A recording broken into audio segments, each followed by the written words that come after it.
So today I have a teeny tiny coffee again. I love this mug and I love how it looks on camera when It I is watch very sexy on camera. our episodes.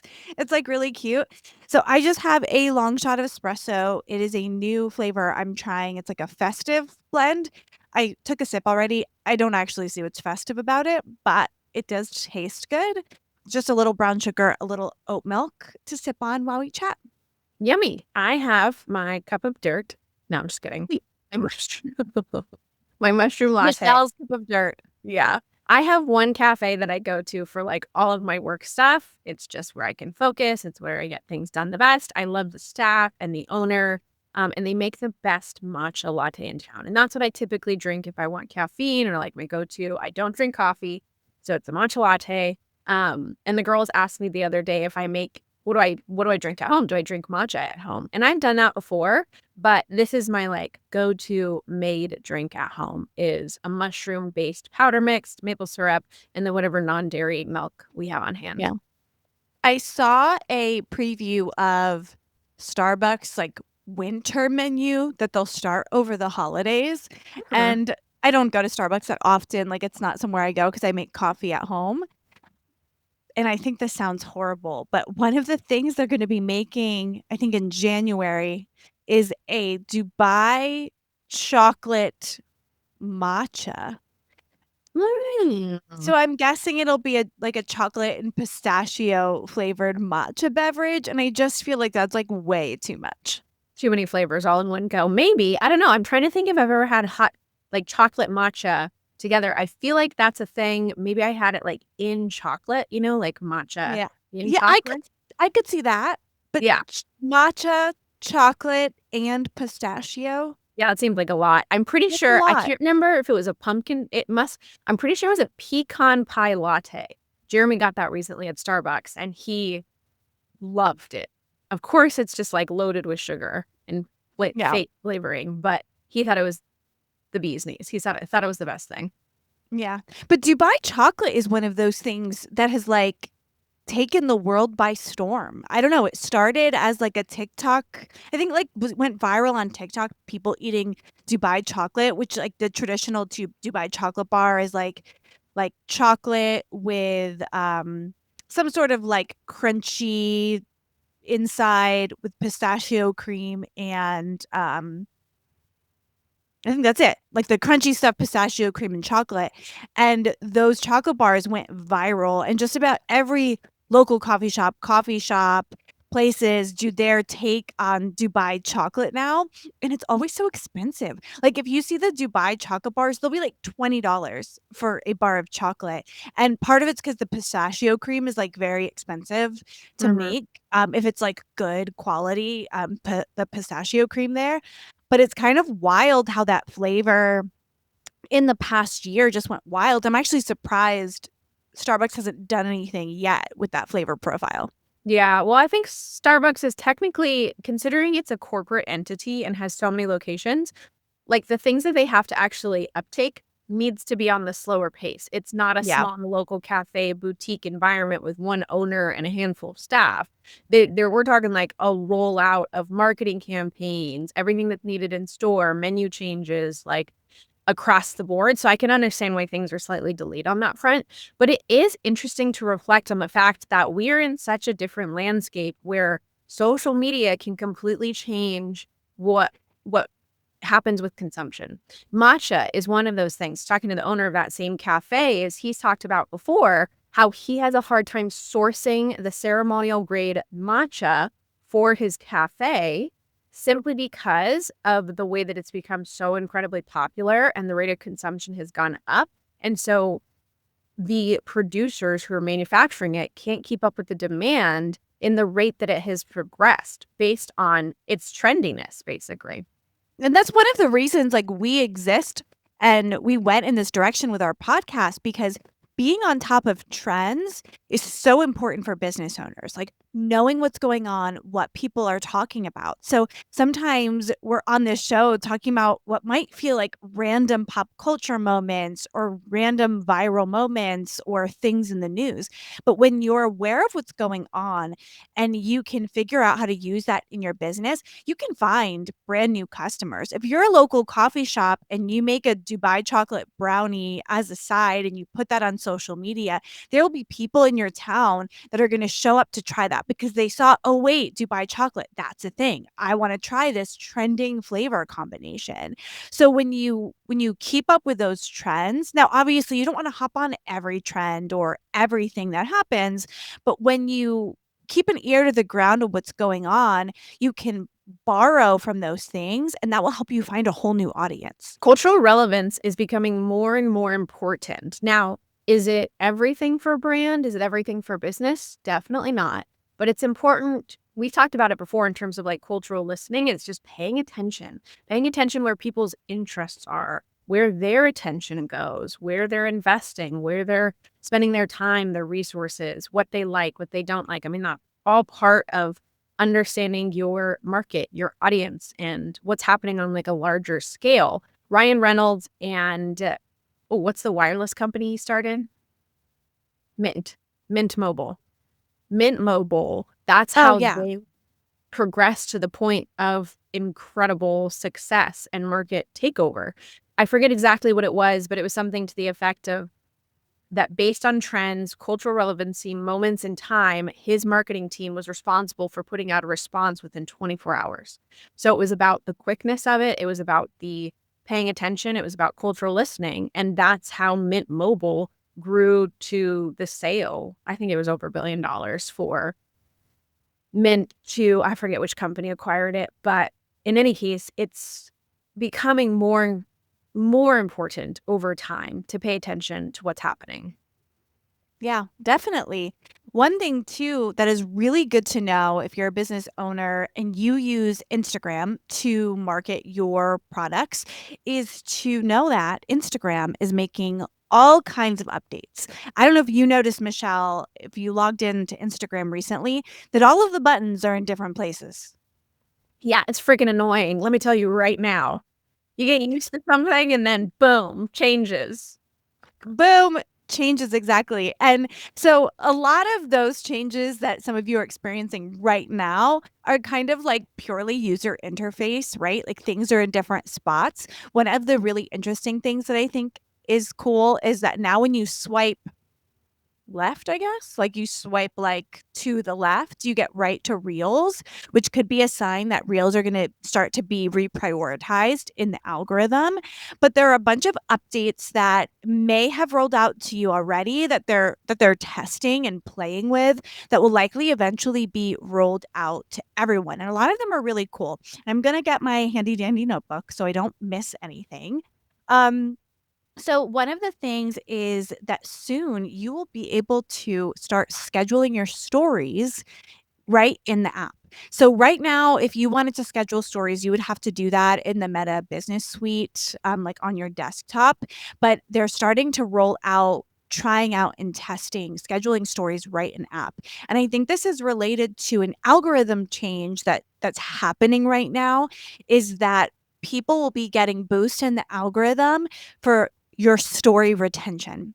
So if people engage with your stories, if they keep watching and stay on your stories, that will boost you in the algorithm. So I think that Instagram must be pairing this story scheduling with that boost because they want to be, I think the idea is they want to be promoting creators that have a depth of content, right? And all of that.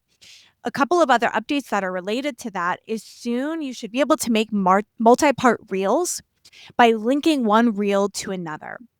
Now, I don't have this update yet. It's something that's supposedly a gradual rollout, but you'll be able to do a reel and link it to another reel. This could be very beneficial for series. We've talked about series on this podcast before being really interesting. But it can help with series if you use that. Another big one to look at is some AI things that are happening. So I have this one already. They have some AI restyling of stories that you can use. You can do a story and choose the AI restyling, and it'll edit your story for you. And another thing is that Meta is going to start updating your personal algorithm using Meta's AI. So how you're searching across that, Meta can track you. That's going to start affecting your algorithm. So those are just a couple of the updates that are in progress happening, that are really good to know about if you use Instagram for your business. Yeah, and fun ways that you can take on to kind of change up your content creation approach and your marketing strategy and approach. We talk a lot on the podcast, and if you aren't yet, hit subscribe so that you get our weekly updates every single week. But one of the things that we talk about is adapting to the evolving environment of your platforms. Is that if you're choosing to be on LinkedIn, if you're choosing to be on Instagram, if you're choosing to be on TikTok or YouTube or whatever it is that you're leveraging as a channel to connect with your audience, to connect with your prospective clients, is being able to understand that platform, how it works, how best to approach it. And it's not the overcomplicated thing that a lot of people talks about in terms of like there's some secret hack or there's this secret thing to do. Is really ultimately you have to think of the directive in mind of the platform, of the social channel, of the business behind it. We've talked about this before, is that users are intending to stay on the platform to engage with content that they like, enjoy, entertain them, want to see. Now, if you pulled up an app and you were constantly shown things that you don't relate to, you don't connect with, you don't enjoy, that upset you, that bring out absolutely no interest, that person would get off the app. So the whole goal of each of the platforms and channels is to be able to keep users on the interface so that they can show them more marketing, so that they can show them more advertising and everything else. And so you as a content creator have to think in that mindset and then leverage the tools within the platform and channels that not just help you do that, but that are prioritized by the channel or the platform, right? So if they're introducing new things, they want you to use and engage with those things. And it seems simple, but we've seen this time and time again with certain creators that just take off with advents in the platform itself, right? When TikTok first started, it was so much easier for people to get traction. When Reels were introduced on Instagram, it was so much for people to get traction. And it wasn't just because they put out one video, but they started just using the platform in the way that it was designed to be used and did it consistently and kept showing up. We always think about this algorithm as this like mysterious thing that you have to please. But when you start to think about Instagram as a company, they have goals. People build features to meet those goals, right? So, say you were a developer at Instagram and you said, "Oh, we're going to create this reel linking thing. That's going to keep people on Instagram longer." You're going to need people to adopt and use that feature. Or like the feature you requested and you pushed forward isn't successful. So, of course, you're going to make sure the people using that feature get seen more because that's going to increase adoption of that feature, right? It just actually makes sense when you start to think about, okay, what are these people being judged? And like when they go to their reviews, they have to say, I created this feature and people used it. Therefore, the people who use it are going to be featured on Instagram. So if you get any of these features, you need to keep that in mind. Use them, try them, play with them. You might not know, you might just have hit it at the right time where that's going to boost your channel and get you a bunch of views. Another thing to keep in mind with the Instagram updates that's being rolled out is they are starting to limit hashtag usage. So some people are already seeing that they're being stopped at only 5 hashtags. Because it's not official that it's like the rule yet, but you might be posting and go to put in 10 hashtags and get limited to 5.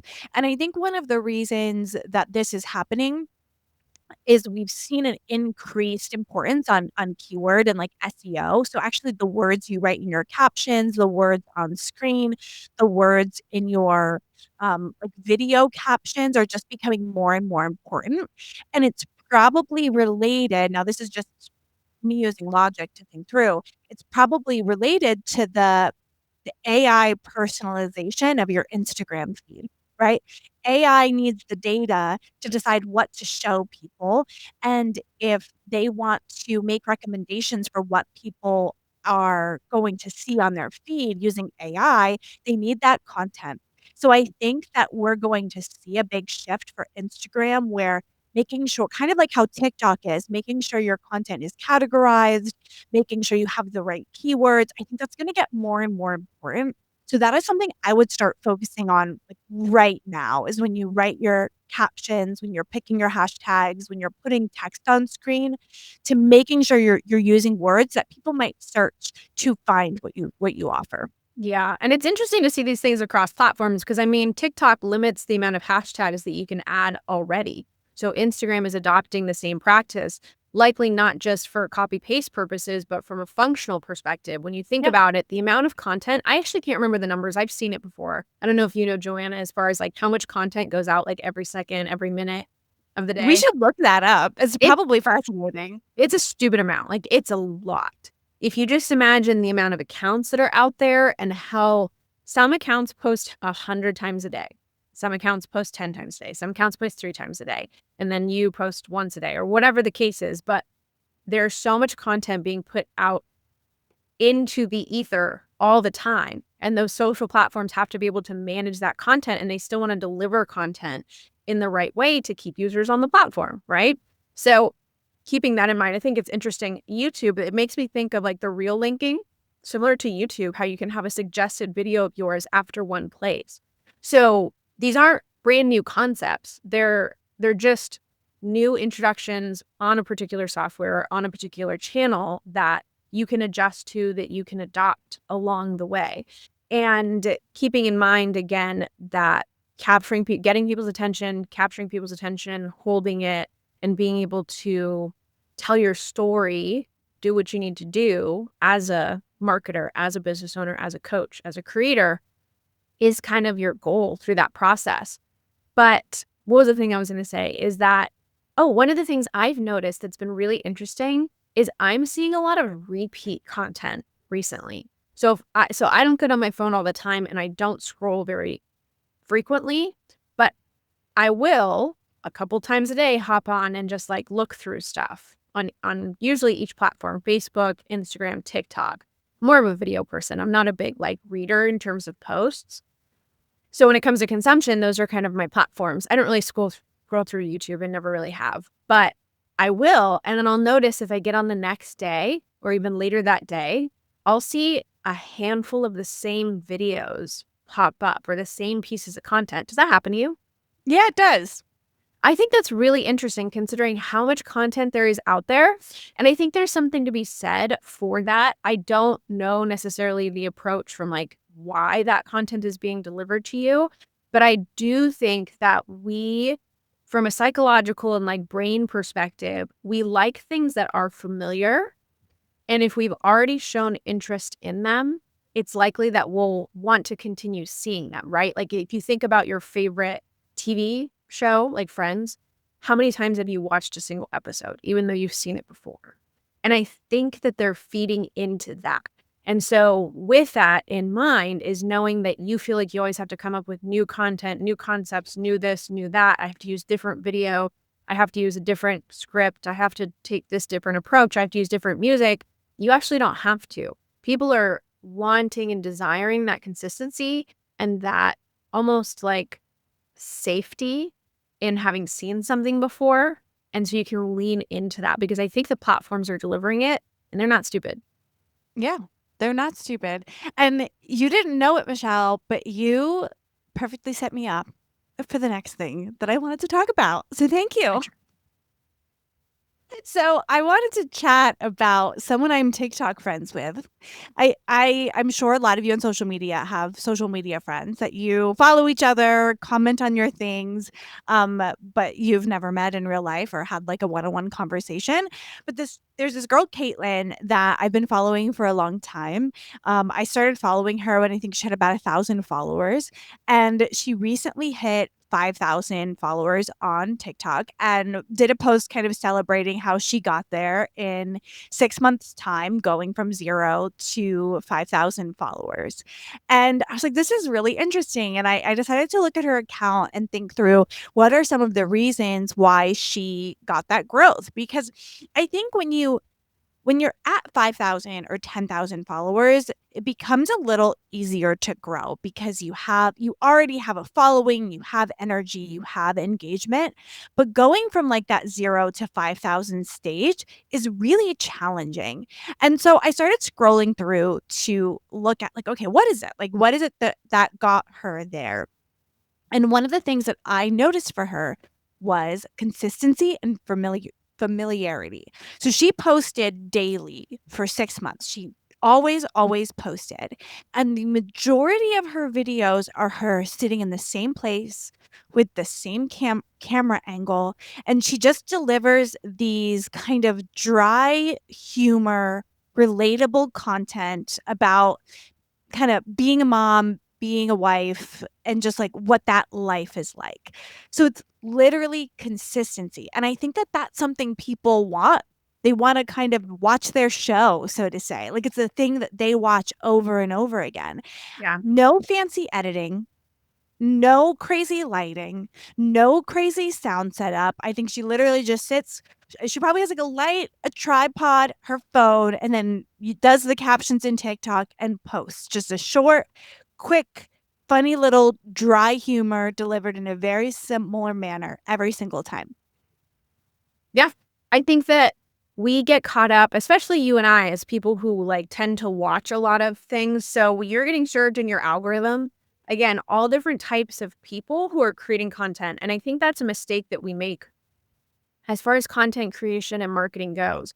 We have to decide what type of business we are and what we're building in our personal brand or in our digital presence. It's not going to look the same for every type of business model. And you and I talk a lot about this when it comes to like coaches and experts, that they're approaching their content like a content creator or an influencer or someone who's focused on brand deals.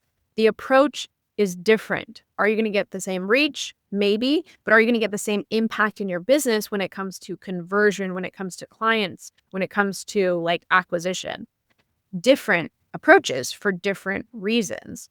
And when it comes to someone who is just building a personal brand centered around their expertise, their authority, their relatability, you don't need fancy stuff. And there are content creators who do high touch editing, who have amazing cameras, who are doing that blur thing and the slide in of texts. And it's super cool to watch, but it's not the way that you need to create content as an expert, as an authority, as a coach. If you want to hire someone to do that type of editing, that's a different story, but it's not necessary, especially on certain platforms. So where TikTok is a place that is more person to person, more relatable, not so aesthetic, not so highly produced, you can do that. Sit in the same place, create the consistency. You're essentially building a relationship with the person that you're trying to speak to through your content, through your marketing. And what do you want that relationship to look like? Do you want it to look super polished and like they see you as someone who is untouchable? Or do you want to be that person who's sitting down with them as a friend and connecting on a couch, And so I think the intention of how you're showing up and you're building that presence is really important. And I think we really discount the importance of consistency when it comes to growing a brand. We put all of these other things on a pedestal, like your video editing, your camera quality, your sound quality. I'm not saying those things aren't something to think about, but consistency, showing up every day. The other thing that she does, she responds to every comment. She engages with other people's videos. She's active on the platform. So it's about showing up every day and talking to people, engaging with people, putting content out there. And I think that that's such an important piece of growing. And people like us who've been in this space forever and have helped other people grow and have worked with large brands think sometimes we can overthink it and think we need this like crazy strategy when really showing up every day, talking to people about whatever it is that you love is enough. I think that the core of your content is the thing to focus on. Like your message, what you're here to talk about, and the purpose, the intention, the personality that you embed into that is more important than anything else. It's like, you're right. I was just talking about this before we even started recording, is the quality of my camera. Like, I want to improve the quality of my camera. And I've used different cameras in the past and everything else, but it's so true. We focus so much on the technical, tangible things when those can help and assist. But at the end of the day, there are incredibly successful YouTube content creators who have zero post-production, who have zero finesse when it comes to their setup. But because the core of the content of what they're talking about, because of their brand, because of the personality, because of what they built for themselves, people are wrapped, with attention. And so I think that that is something that I have to consistently remind myself of when I think about the presentation, when I think about how I look or what I'm, wearing, or the setup, or all of those little technical things, or how many hashtags I put on this, or what the music, what thing, or I'm filtering this story. When really at the end of the day, that core of the content is going to be the crux of your success. And so often we're overlooking it. Can you have both in synthesis? Absolutely. And that would be the great place to look forward to be. But ultimately, focusing on the message and how you're in tune and alignment with that message. Yeah, and if the message is bad, but the camera quality is good, it's not going to help you. So if you focus on your delivery, what you're saying, how you're talking, how you're packaging what you're saying in a way that's like super interesting, then as you up level the editing or up level your camera or your equipment or your sound or whatever it is, that message will go that much farther. And if you're bootstrapping something, it can be hard to do it all at once. So you do one thing at a time. When I look at, like, I've been getting a lot of like memories from my Google photos of like old videos. I look at my delivery on videos like 5 years ago, and I'm like, "Who even is that person?" Like, it's not that it's bad, it's like I was not being myself. I don't think I was being my genuine self. I don't know what I was doing. Partially, I've changed a lot in 5 years, right? But there's also this level of like, "Wow, I am so much better at this than I was 5 years ago, and my camera's better, and my lighting's better." But the big difference that I see is actually the delivery and not the all the other quality that goes into it. And that's the whole point, right? The point is practice. The point is the process. You are going to get to a place in your life where you feel like, oh, I have the fancy setup, and I have the millions of followers, and I have the money, and I have all the things. But you're always going to be working on something. You're always going to Yeah. be building something. There's going to be a next offer. There's going to be a next business. You might just shut down your entire personal brand and want to live off of a ranch and build a wellness retreat for people. Is Or, that you right now, Michelle? well, you know what? I will say it is a constant battle of what it is that I want in this world. I want to move to a city and be immersed with all the people and go out all the time. And then I want to move to a secluded ranch that's completely off the grid. And yeah, I want all different kinds of things. I feel like that's normal, right? I'm I think 35, that's late normal. 30s. Like, we're in this place of figuring out, we want all these different things. We want to have it all. And I get that. But ultimately, for your brand, for the business, I have TDH, and we're planning on this investment strategy for the first 6 months of this next year, and really hitting things hard. And then if it works, great. If it doesn't, it doesn't. And we close the freaking business. We get, we hold so tightly to this concept and this idea and our expectations and the pressure that we put on ourselves that we can't, we haven't, it's not good enough, I'm not good enough, I don't look right, we don't have the right setup, I'm not saying the right thing, it didn't work, we didn't sell enough, all of those things that we do for absolutely no reason. And the bonkers thing is that I kind of crack up about this and have to remind myself of all the time is when you look at people who have the success that you want, they have failed more times than you have even tried. And at some point, many points in their journey, they dealt with not only the same things in terms of fears and issues and doubts and insecurities that you are, but likely at a different depth, in a different way. And they never stopped. They just got to that point of success, but we don't have that same acceptance for ourselves. We think that we're going through these pain points and these struggles and these issues and these challenges, and that we'll never be able to get on to the other side. Or that's what I think about a lot in terms of like failure and success and the process and the outcome and everything. And it's just, we get so caught up in ourselves and we don't take enough time to take a step back and look at the entire picture and see it for what it is. And so I know if you're on this journey and if you're feeling like it's challenging or you feel like you failed over and over and over again, like you have the right to pivot, you have the right to change, but don't ever give up on yourself. Like don't ever give up on trying. It might not be this business. It might not be the 10th business. I mean, Alex Hormozy talks about the businesses that kind of didn't work for him along the way or the failures that he's experienced. And it's just everybody has that story to some degree. We're so embarrassed, we're so ashamed of the struggle that we're going through right now. But then we just admire the heroes and those successful people who have made it out the other side. But you will make it out the other side. It just is a matter of time, focus, energy. Meryl Streep and the designer, and I'm really bad with names, but all of the people, Martha Stewart, is like all of these people who didn't reach the crux or the height of their success, fame, come up with a business idea, launch the thing until their 40s or 50s. And so we really just put that kind of like external pressure on ourselves. And there's no timeline that we have to hit. There's no 30 under 30, 20 under 20, 40 under 40, 50 under 50, or Fortune 500 list that we have to get to. And we can have ambition and we can have drive and we can want to do these things, but it's not necessarily needing to happen by a certain point. And if anything, wanting it to happen by a certain point is limiting you because you're frustrated, upset, embarrassed about the whole process. So keep that in mind as you're listening in. But that's certainly how I feel about it. We'll continue to feel about it. And as a reminder that I give myself all the time. So thank you so much for tuning in to the Click Tease podcast. Make sure you hit that subscribe button and we'll see you in the next episode.